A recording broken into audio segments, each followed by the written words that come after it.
lawsuit against an Indianapolis landlord will likely be dropped after a call from iTeammate. The man was being sued for having a junk vehicle on his property, a vehicle he says never existed. iTeammate's Kyla Russell uncovers what happened. And yeah, I've never been to Indiana at all, but I've had it under property management for the last couple of years, and things have been going fine. After buying this home on the east side of the city a few years back, Trevor Riley has been renting it out. In late January, he received this letter addressed to him from the Health and Hospital Corporation of the Marion County Public Health Department. But I opened it up, and the letter just says, we've located junk vehicle, and then it had the parenthesis S on your property.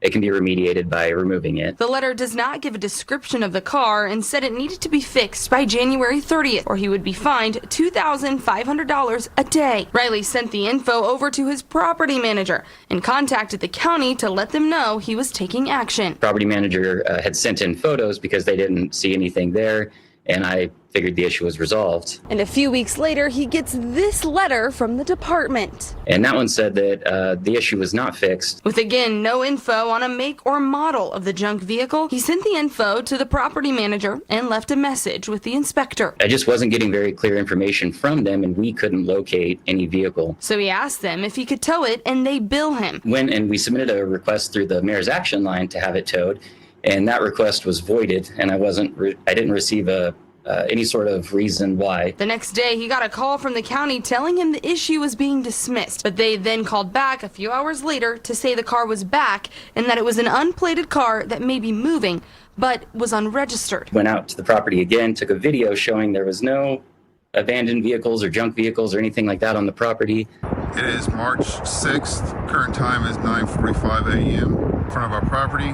Sent it in. And that was the very last thing I heard until receiving a court summons. This is the summons he got over 2 months after he thought the issue was resolved. He was supposed to appear in court in 2 weeks. But just a few hours after I spoke with Riley, the department got back to me saying they were now dropping the case and that he didn't break any rules. The city ordinance Riley was cited for says an owner must dispose of trash, including junk vehicles, and must make sure the property is safe. Typically, though, the owner of the car would be responsible for getting rid of it. Under the health department's code, an unregistered car can be labeled a junk vehicle, even if it's used daily. This means if an unregistered car is seen parked on your property even once, the property owner is cited, not the driver, not the tenant, and not the vehicle owner. Reporting here in Indianapolis, I'm Kyla Russell for Wish TV and WishTV.com.